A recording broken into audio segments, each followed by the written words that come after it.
祝Innopod 5周年生日快樂5周年快樂啦！咁真係好多謝 Innopod 俾我哋嘅支持啦，希望我哋之後可以繼續合作落去啦。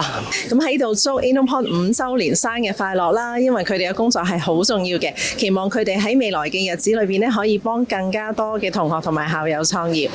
適逢今年係 Innopod 嘅5周年，喺度祝福大家各位嘅計劃都順利。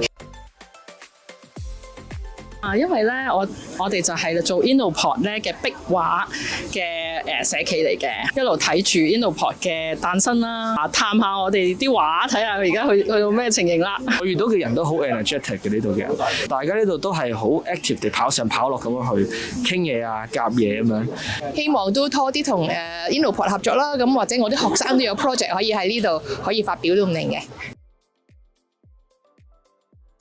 大家大膽啲，唔好怕失敗，擴闊下人際網絡。就係希望佢哋放膽啦。總之就係唔怕跌，咁去有 idea 就 make it come true 咁樣咯。